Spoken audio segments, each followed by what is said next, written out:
MSJ music company के माध्यम से ये हैप्पी न्यू ईयर 2025 का किस प्रकार से सॉन्ग लेकर आया हूँ। डायरेक्टर जीतू फौजी, अटकोली शिवराज, रयाना पेटला, singer Lokesh Kumar, writer MD Gurjar और पूरा फैसला। नई साल बिट्टू, नई साल, नई साल बाबू, नई साल।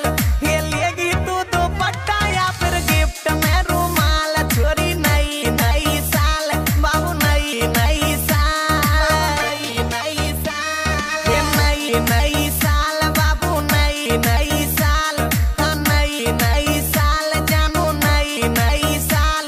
ये लेगी तू दुपट्टा या फिर गिफ्ट में रुमाल, छोरी नई साल बाबू, नई साल, नई साल।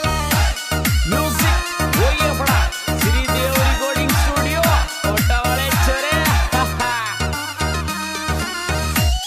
Rajesh and Rahul Doi ball, पूरा फैसला, कोटी सलेपरा, लंबू घुरैया।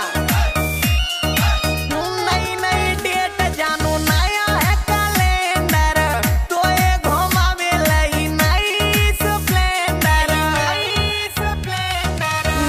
नई डेट जानू, नया है कैलेंडर, तो ये घुमावे लई नई स्प्लेंडर।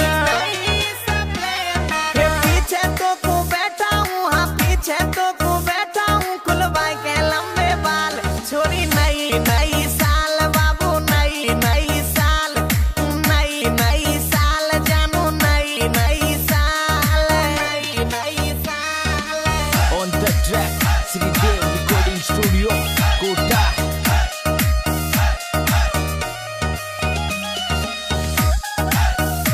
सचिन फौजी, AJ गुर्जर, क्या बात है यसी भाई।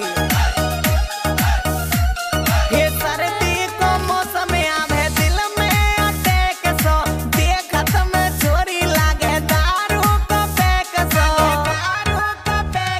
ये सर्दी को मौसम लागे, दिल में अटैक सो, देखत में जानू लागे दारू को पैक सो।